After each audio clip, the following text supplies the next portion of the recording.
Ei, turma, meu nome é Yuri Lobato, eu sou urologista e andrologista, especialista em medicina sexual masculina e infertilidade masculina. E eu sou a Júnia, eu sou ginecologista, mestre em saúde da mulher, e meu foco de interesse e estudos são as doenças ginecológicas, contracepção e os distúrbios hormonais que acontecem à menina e à mulher. E esse é o nosso podcast, onde nós vamos trazer alguns assuntos que são em comum do consultório da ginecologia e da urologia. E vamos começar falando sobre a infecção sexualmente transmissível mais comum do mundo, que Entre é homens e mulheres, que é. o HPV. Sobre o HPV, primeiro falar para vocês o que é o HPV, né? O HPV é doenças provocadas pelo vírus, o papiloma vírus, que é muito fácil de ser transmitido, mais de 80% da população porta esse vírus, e é um desafio no nosso consultório, né, Yuri?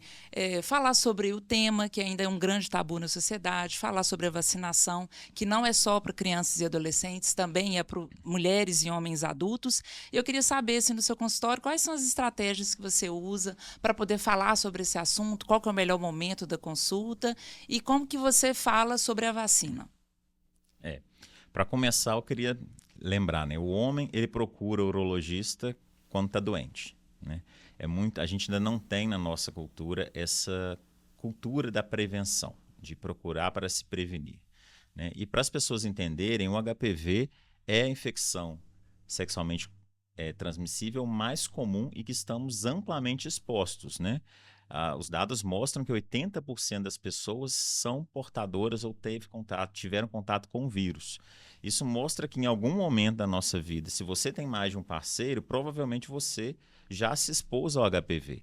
E aí o paciente chega no consultório assustado que apareceu uma verruga no pênis, né, que geralmente é a manifestação mais comum no homem, e ele quer saber por que que isso aconteceu, se ele pegou isso de alguém, de quem que foi, né? Isso é uma coisa que a gente deve ver em comum, né? É. E muitas das vezes eles vêm porque a esposa foi diagnosticada no preventivo e ele quer saber se ele tem, quer fazer um exame de sangue, né, para saber se tem o vírus ou não tem. E a gente tem que explicar para ele como que funciona essa questão, essa ideia toda da infecção pelo HPV, né? E justamente por isso, o HPV ele é um vírus que vive ali na pele, né? Ele vive nas camadas da pele. Então, não existe disponível um exame sorológico, onde a gente vai lá, você tem o HPV, não tem? E ele vai fazer o exame e dar positivo. Provavelmente a esposa tendo o diagnóstico, ou ele tendo o diagnóstico, vice-versa, a parceria também vai ter. Então, a gente tem que fazer as formas de se prevenir, de impedir ou tentar impedir as manifestações da doença. Eu te pergunto isso porque na ginecologia eu acho que nós mulheres somos mais avançadas nesse sentido da Com prevenção, certeza. porque a mulher tem um cuidado em saúde e um dos nossos carros-chefes da prevenção da saúde da mulher é fazer o exame preventivo e agora com a possibilidade de melhorar o teste diagnóstico, o PCR, HPV, que é buscar o vírus e não buscar a lesão, né? Então as mulheres têm o hábito de ir no ginecologista uma vez no ano, tem a questão da mama, tem que ver a contracepção. Então nós já somos habitualmente acostumadas, né, a ir procurar o serviço de saúde e o serviço de ginecologia. Então, eu pergunto assim, no homem, se não existe, né, o exame de sangue que capta o HPV, existe algum rastreamento, alguma recomendação que ele, por exemplo, ir no consultório anualmente é uma estratégia de prevenção, como é com a gente? Claro, esse é um tema ainda um pouco polêmico, mas a gente tende a recomendar que o homem vá no urologista uma vez por ano, até porque ele tem vários assuntos a serem tratados, né? O homem já é difícil dele ir no médico, então o médico do check-up, o médico que vai fazer a revisão dele anual, a partir dos 40 anos ele já acaba indo por conta da próstata, de outros problemas sexuais. Então, a gente recomenda que vá uma vez no ano e já crie uma boa relação médico-paciente com o urologista. A gente brinca com o urologista para chamar de seu. O urologista para estar ali para resolver os seus problemas, que você vai ter problemas ao longo da vida. E assim, a recomendação no homem, hoje os guidelines trazem para o HPV é diferente da mulher, né? A gente não faz peniscopia de rotina em todos os homens, né? Mas o homem deve ser bem examinado. É essa que é a grande questão, né? Então, ele deve ter o pênis bem examinado, o escroto, períneo, a região perianal, a região de orofaringe, às vezes são manifestações do HPV. Então, ele indo numa consulta de rotina, ele consegue diagnosticar uma lesão precoce, né? E evitar a evolução do HPV e até mesmo às vezes, a transmissão para parceria, né, de outros subtipos. A gente sabe que o HPV ele é o maior também causador do câncer de pênis, né? Apesar do câncer de pênis não ser tão comum quanto o câncer de colo de útero, né, que é extremamente comum. Ele é uma possibilidade. Então, assim, o paciente hoje ele tem que ser orientado disso, que aquela verruguinha que apareceu no pênis dele, se não tratada, tem possibilidade de virar um câncer e que isso deve ser levado com seriedade, tanto no diagnóstico correto, quando aparecer uma lesão, quanto no tratamento. Então, o que eu oriento os pacientes é o seguinte: apareceu qualquer coisa diferente no seu pênis que você não sabe o que é, procure o urologista o quanto antes. Essa é a melhor maneira da gente fazer o rastreamento e a prevenção. No caso da mulher, a gente também recomenda, né, ir no ginecologista uma vez ao ano. E mesmo que tenha a rotina ginecológica em dia, se surgir algum sinal de alarme, também procurar. Então, às vezes, vai acontecer de ir 2 vezes no ginecologista, né? Então, sangramentos fora do período menstrual, sangramento excessivo, não está de acordo com aquele padrão de menstruação que a mulher tinha. Então, isso tem que acender uma luzinha de, olha, não tem alguma coisa bem aqui. E não tem problema nenhum, né? Buscar ajuda. Então, a gente, apesar da mulher ela procurar mais os serviços de saúde, ser mais, talvez não a palavra não é orientada, mas mais motivada a se cuidar e a ir ao serviço de saúde, a mulher também tem muita vergonha do ginecologista. Então, também é comum eu receber pacientes que falam: olha, tem 2, 3 anos que eu não sou examinada, eu não faço exame preventivo nenhum. Essa questão com a autoimagem, com a vergonha do corpo, o medo de ser julgada, que já é uma coisa que acontece na nossa sociedade, a mulher ser muito julgada. Então, ela acredita que aquele profissional de saúde ele pode fazer algum comentário sobre o corpo, ou sobre ela não ter tido cuidado nos últimos anos, né? E eu gosto de tranquilizá-las que o espaço ali não é um espaço de julgamento.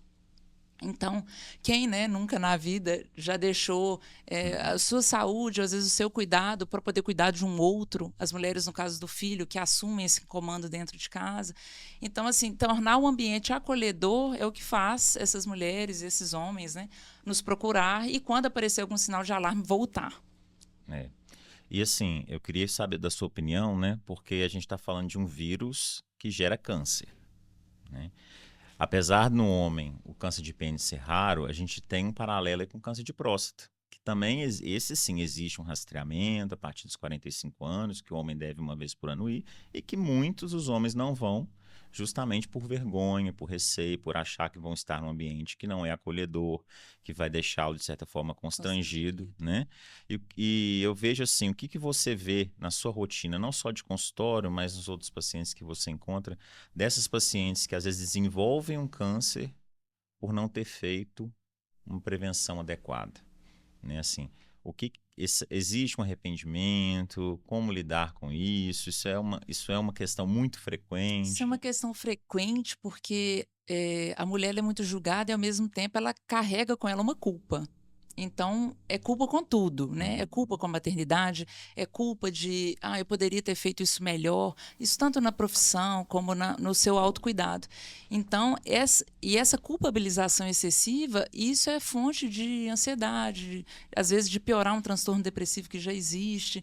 Então, assim, eu acho que a doença do século nossa, né, que é a ansiedade e depressão, ela piora muito quando a pessoa está vivendo uma condição de saúde, ali, enfrentando um câncer, e ainda ela sente que ela poderia ter feito mais.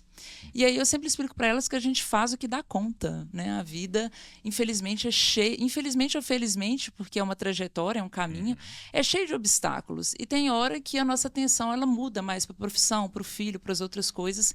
E você fez o que você deu conta. Existe uma orientação, existe guidelines para poder nos orientar melhor, mas é importante que a gente seja legal com a gente mesmo. E às vezes a gente é com o outro, A gente passa a mão na cabeça do outro, mas as mulheres costumam ser muito pesadas com elas mesmas. Então, choram e às vezes cobram. Pode me xingar, eu sei que você tem que me xingar. Então, não, o espaço não é de xingamento ou julgamento, porque eu não sei sua luta. Eu não sei o que você passou. Então, isso eu até me recordo quando eu fiquei 2 anos sem fazer exame ginecológico. Eu estava na residência na época. E a minha ginecologista me perguntou: Júnior, mas você vinha todo ano? Por que esse ano você não veio? Falou: meu pai adoeceu.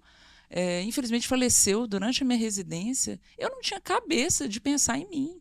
Isso vai acontecer.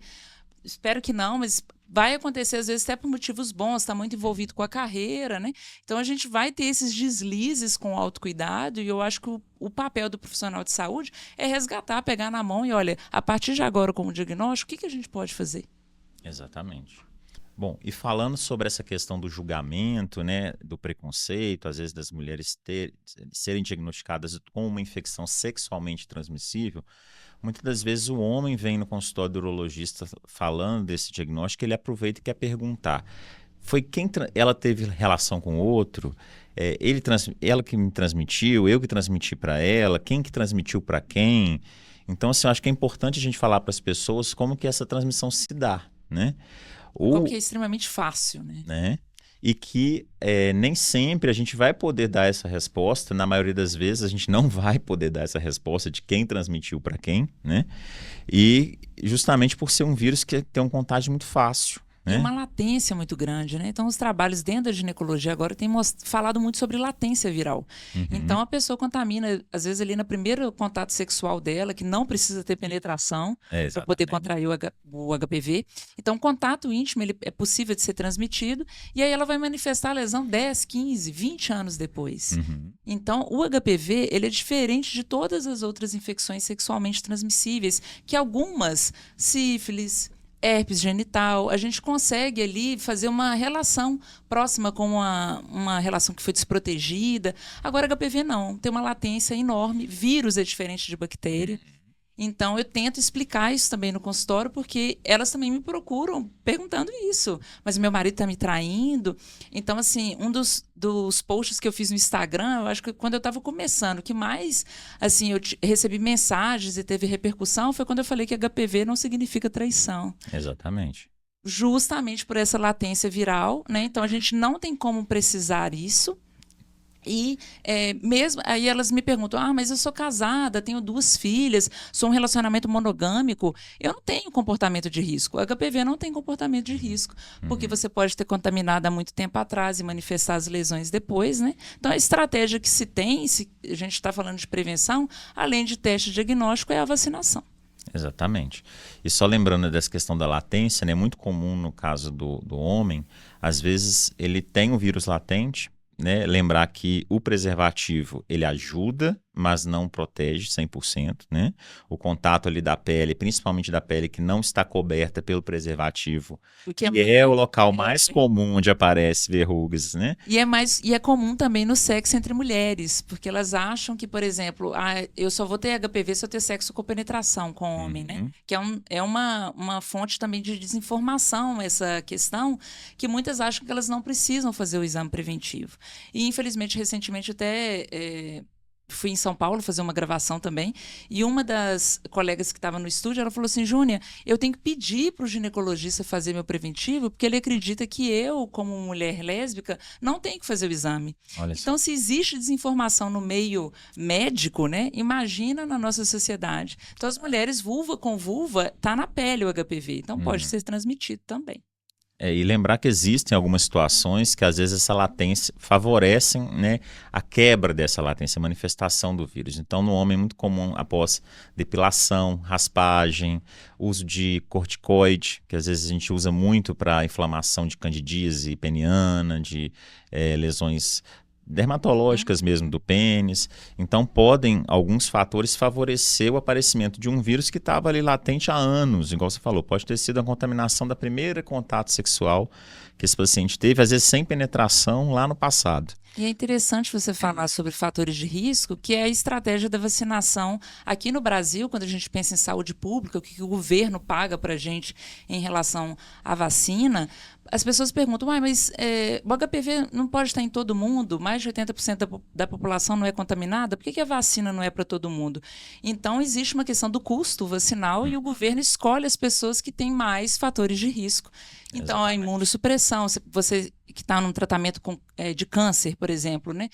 Trata câncer ou fez um transplante de medula óssea. Então, existem questões que aumentam a chance da sua imunidade não funcionar tão certinho e aí ter essa manifestação do HPV, como é o caso das pessoas que convivem com o vírus HIV/AIDS, né? Ou, por exemplo, não está fazendo o tratamento de uma forma adequada, carga viral indetectável, a pessoa está manifestando ali a AIDS, então ela tem mais chance de ter inclusive outras infecções, né, sexualmente transmissíveis, por ter essa questão do problema na imunidade.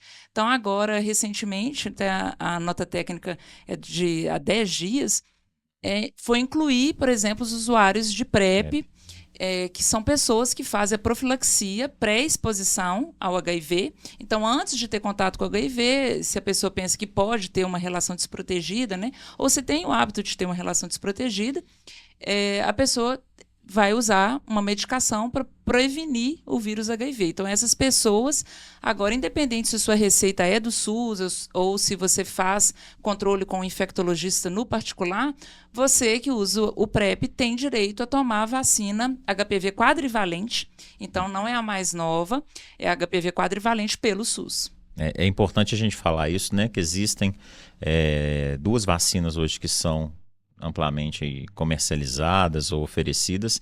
Na verdade, a que é oferecida no sistema público é a quadrivalente, né? E a que é oferecida hoje na maior parte na rede privada é a nonavalente, onde existem proteções para aqueles subtipos do vírus, né? O HPV tem vários subtipos, tem os subtipos com alto risco de desenvolvimento de câncer e os com risco menor, e essa vacina tenta cobrir, né, esses 9 mais prevalentes no nosso meio. Então é muito importante quando eu falo com um paciente que está no meu consultório a importância da vacina, é o seguinte: mas eu já não tenho vírus? Olha, eu estou te falando de uma proteção para 9 subtipos. Né? Aumenta a proteção. Então, assim, você pode ter um subtipo, você pode ter sido contaminado por um subtipo que a gente está tratando ali naquele momento e você ainda pode se prevenir de mais 8 subtipos, né?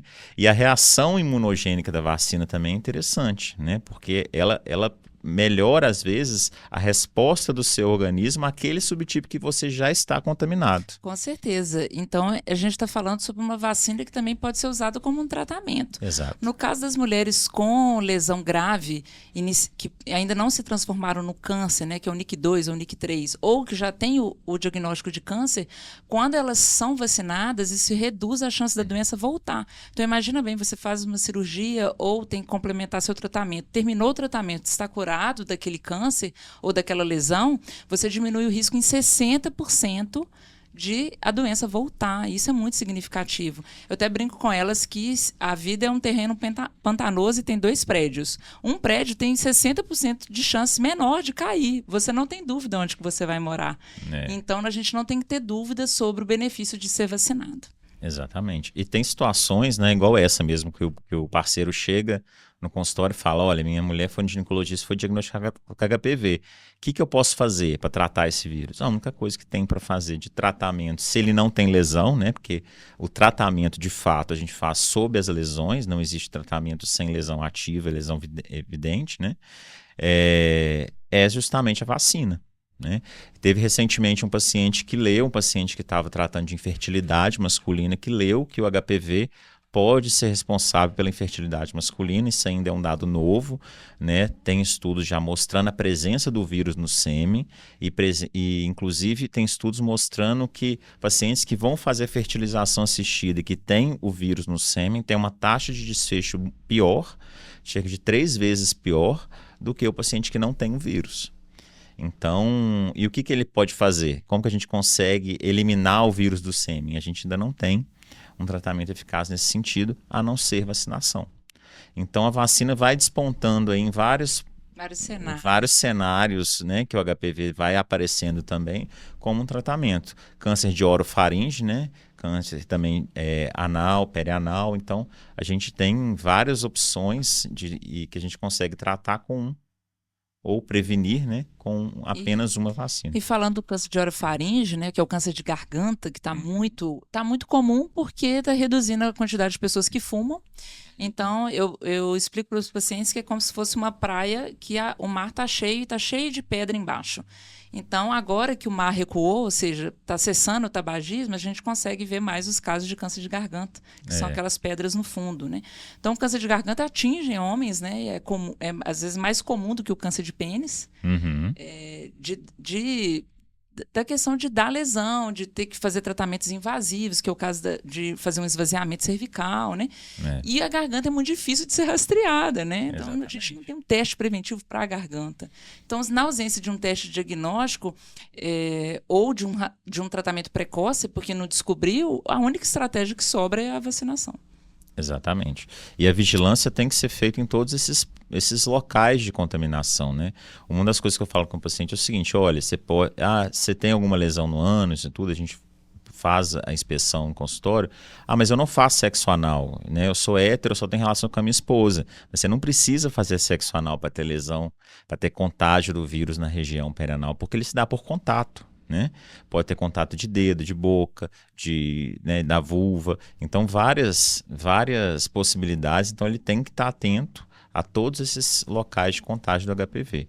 No caso do consultório da ginecologia, o desafio para mim é quando a mulher está sem vida sexual há mais tempo, mas já teve exposição, e ela fala, eu não preciso continuar examinando porque agora eu não estou tendo relação. Então, tem que explicar sobre essa questão da latência, né? Então, o exame ginecológico ele é indicado de 25 até 65 anos de idade, a questão do rastreamento do preventivo. Mas a mulher que, por exemplo, hoje a gente está falando de novas parcerias, mulheres que ficam viúvas, né? Ou mulheres que se separam entre 60 e 70 anos, vai viver uma nova vida, essas mulheres estão tendo novos relacionamentos. Então, tem que continuar sendo examinada, né? Então, Claro. isso... as pessoas, como eu falo muito sobre vacina, inclusive no Instagram, as pessoas também me perguntam, Júnia, mas então tem que vacinar todo mundo, né? E aí, a vacina ela é estudada de 9 a 45 anos, e aí pode ser discutido, né? Eu discuto isso no consultório, que eu chamo, a medicina chama, né, de decisão compartilhada, de fazer uma prescrição off-label, que não foi estudado na sua faixa etária, mas provavelmente tem benefício, e por ser uma vacina muito bem tolerada, com baixo efeito adverso, pode ser discutido pessoas que estão agora nessa questão, né? Novos relacionamentos, numa nova vida depois dos 65 anos. E uma vez que você diagnostica essa paciente no seu consultório, quais são assim, as opções de tratamento? Um resumo assim, rápido do que ela pode ser submetida para ficar curada daquela lesão que foi diagnosticada no preventivo. Então, quando a gente descobre o precoce, é por isso que existe o preventivo, né? E agora, com a possibilidade do PCR-HPV, de achar o vírus, então, se você acha um vírus de alto grau, o ginecologista vai procurar mais ali naquele colo, né? E se encontra uma lesão que tem um potencial, então eu explico para os pacientes que não é um câncer, mas tem um potencial ali de 5 a 10 anos de virar um câncer do colo do útero. E aí o tratamento, a maior parte deles, quando descobre de forma precoce, é cirúrgico, que é tirar um pedacinho do colo. Então eu explico para os pacientes que o colo é igual uma laranja, eu vou cortar a tampinha da laranja, eu vou tirar um pedacinho do colo. E a maior parte das vezes, esse tratamento e a vacinação, que reduz o risco da doença voltar, é o tratamento efetivo. E algumas pessoas, infelizmente, se descobrem uma fase mais avançada, tem que complementar com quimioterapia e, às vezes, braquiterapia, que é uma radiação feita no canal vaginal. Isso, e a importância, né, de fazer o diagnóstico precoce para evitar justamente esses tratamentos mais agressivos, né? Exatamente, principalmente a braquiterapia, uma radiação no canal vaginal, né? Isso pode gerar, por exemplo, problemas na vida sexual dessa mulher. Claro. Então, ali, a mucosa vaginal ela fica muito mais sofrida, é uma mulher que pode ter dor na relação sexual. Então, tudo que a gente descobre mais cedo é muito mais fácil de tratar, né? Exatamente. No caso do homem, né, quando a gente diagnostica uma verruga no consultório, está facilmente tratada, às vezes com nitrogênio ali, trata dentro do consultório na hora mesmo, já faz o diagnóstico, já trata. E, em último caso, né, se não tratado, pode chegar até uma amputação de pênis. Né? Você imagina o tanto que isso é traumático para um homem chegar nesse ponto. Né? Então, o diagnóstico precoce aí é a chave do tratamento e a prevenção é a melhor pegada.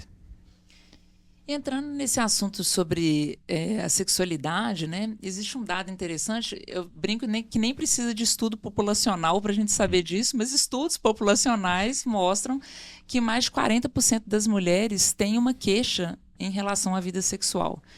E 15% delas têm uma condição que é a baixa libido ou falta de desejo sexual. Né? Isso impacta muito a parceria, né? Claro. Aquele casal.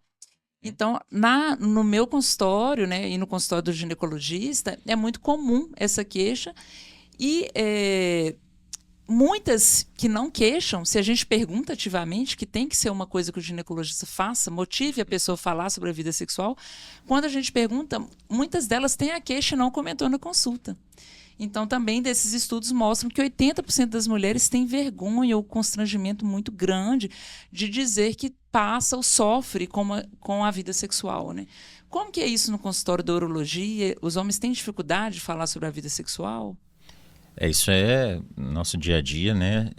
A vida sexual do homem é sempre um tabu. Assim, claro que existem pessoas e pessoas, mas o homem, quando ele vai no urologista, ele é a oportunidade dele conseguir falar com o médico sobre a saúde sexual dele.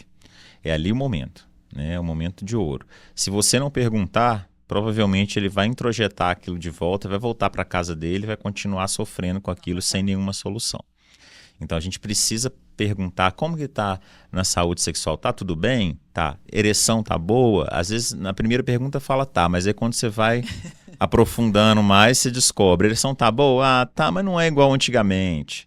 E o desejo sexual? Tem que falar, não estou muito mais interessada, a esposa também não procura, passou a menopausa, ela já não tem mais desejo, eu também aposentei.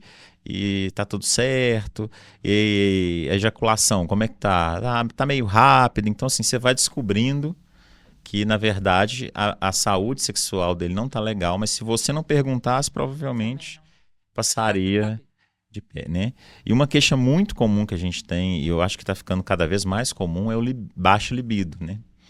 Isso é muito comum tanto em jovens, né? E aí a gente tem alguns fatores psicológicos que interferem muito nessa questão do estresse, da rotina corrida, da questão de rede social, que eu acho que é algo que impacta muito hoje em dia também na autoestima dos pacientes. Na comparação de como eles se relacionam com a parceria. E também na idade que a gente chama aí após 50, 60 anos, que entra já numa queda da testosterona e coincide também com a idade da menopausa da mulher. Né? Então a mulher tem uma queda muito abrupta ali do libido depois da menopausa, tem a questão ou não de fazer reposição hormonal, e o homem também busca nessa expectativa de fazer reposição hormonal. E uma coisa que eu tenho muito embate, que às vezes o homem procura, olha, eu estou sem libido, eu estou sem desejo, eu sempre pergunto, mas como que está em casa? A esposa procura? A esposa não está muito interessada mais não, eu até queria... Então assim, fica uma sensação do tipo, o homem quer fazer a reposição hormonal para ter a libido, o desejo de volta, mas ele vê que a mulher já não está muito interessada porque ela entrou na menopausa e não quis fazer nada, não tem nenhuma... incentivo, então não conversou, né, com ninguém a respeito disso. Eu acho que existe também essa questão de os casais não conversam sobre sexo. Então, e nem com a gente, né? Então, nós que somos profissionais de saúde e nessa parte, né, envolvida com a vida sexual dos nossos pacientes, eles também não falam pra gente, né? Se não fala ali naquele ambiente que é propício, né, de falar, olha, minha ereção não está tão legal, ou a mulher fala, olha, eu não estou lubrificando, ou tem dificuldade de ter excitação, não estou falando isso com a parceria também, que eu acho que é o mais impactante. Assim. Então, não conversar sobre isso é ruim porque você tem uma vida em casal. Então, eu não importo tanto com sexo, mas o outro pode importar, o outro pode estar se sentindo não amado por isso. Então, tem um caso interessante... isso foi antes da residência de ginecologia, eu já trabalhei em UPA, já trabalhei também durante a graduação. atenderam pacientes, homens doentes, e me chamou muita atenção desse homem doente que eu estava... passei na beira-leito para poder saber como que ele estava indo, e ele estava muito triste. E aí ele falou que estava triste com a esposa. Eu perguntei, nossa, mas ela vem aqui todo dia, ela está tão preocupada com você, pergunta tudo para os médicos, eu vejo ela perguntando os nossos professores, o que você tem, está muito preocupada. E ele tinha um diagnóstico de uma doença grave, possivelmente morte, e ele estava preocupado que eles não tinham vida sexual mais. Ele falou, desde o meu diagnóstico e tratamento, ela mudou muito. A nossa vida mudou muito, né? E isso tem um impacto enorme na ansiedade, como aquela mulher está vendo aquele homem, né? Então, ela não está... A mulher... Isso é da psique humana. Nós, mulheres, isso é que cada pessoa é de um jeito, mas a maior parte das mulheres, elas não têm um desejo espontâneo, elas têm um desejo responsivo. Então, elas precisam ser estimuladas e tudo para poder ter o desejo sexual e excitação.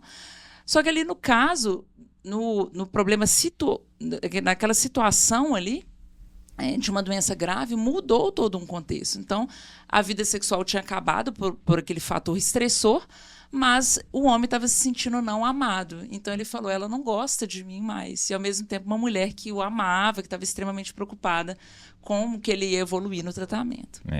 Eu acho essa frase, ela não gosta de mim mais, ou ele não gosta de mim mais, é muito interessante numa questão do etarismo, né? Eu falo com meus pacientes sempre assim, sexo não tem idade. Porque... muitos deles já vêm com aquela verdade do tipo, a minha ereção não tá boa, mas também eu já tô com 70 anos e não tenho o que fazer, tem que aceitar essa realidade. Hoje não, né? A medicina, ela vive justamente para ela criar qualidade de vida naquela idade onde a gente não teria aquela qualidade de vida em todos os aspectos da nossa vida, e o sexo não seria diferente. O sexo faz parte, né, da vida humana. Exatamente. Tanto assim, eu tenho paciente de 83 anos que eu trato de ejaculação precoce. Que ele tem ereção normalmente, ele tem libido, ele tem desejo, tudo normal. Então, assim, o que define se o paciente vai ou não procurar um tratamento médico para melhorar a libido, para melhorar a ereção, para melhorar a ejaculação, é o quanto ele está insatisfeito com isso, mas sabendo que não é para ele se conformar por estar naquela idade. Então, assim, e muitas das vezes a gente precisa falar isso para ele conversar sobre isso com a esposa, para a esposa, então, procurar um ginecologista. Sim. Então, é um processo complicado, que tem vários elos aí. Enfrentamos a mesma situação no consultório da ginecologia, que muitas delas falam, a menopausa é assim mesmo, acabou, eu não tenho que ter interesse nisso mais. Aí eu pergunto, mas por que não? Exatamente. Então, se o sexo faz parte da vida e ela sente que o profissional de saúde e o ginecologista é aberto a conversar sobre isso e não tem julgamento, ela quer tratar. Então, cada vez mais os guidelines da sexualidade humana, né, de quem trabalha com sexologia, eles querem que o ginecologista geral, quem está lá no consultório, trabalhando com contracepção, fazendo cirurgia, que você pergunte da vida sexual. Que é ali que você vai captar essa paciente. Não é sempre abordagem medicamentosa, mas existe abordagem também comportamental. Então, eu sou muito fã desse tipo de terapias que eu chamo de multi-especialidades, né? Que às vezes vai englobar uma fisioterapeuta pélvica, vai precisar de um sexólogo para te ajudar. O que eu posso fazer dentro do meu relacionamento para a gente ter mais atividade sexual? Mudar hábitos, por exemplo. Eu tenho mais energia de manhã, então eu vou falar para o meu parceiro para a gente tentar ter relação sexual pela manhã. São coisas que às vezes você não vai pensar sozinho. E ter um profissional ali para te ajudar é interessante. Então, assim, cada vez mais eu tenho me colocado mais ativa no consultório dessa questão de perguntar. E quando achar, né, essa insatisfação, motivar as pacientes, inclusive as pacientes que estão na menopausa, que não é o fim da vida sexual. Então, a terapia de reposição hormonal, ela deu muita possibilidade à mulher. Por quê? Porque à medida que a gente vai envelhecendo, esses hormônios sexuais femininos, eles vão caindo e eles têm um efeito tanto no sistema nervoso central como periférico também ali na região da vagina. Então, por exemplo, o estrogênio ou o estradiol, que é a formativa desse hormônio no nosso corpo, no corpo da mulher, ele tem um papel de sensibilizar nossos receptores a esses neurotransmissores que ativam o desejo sexual. Então, se o estrogênio está baixo, esses receptores também estão miudinhos.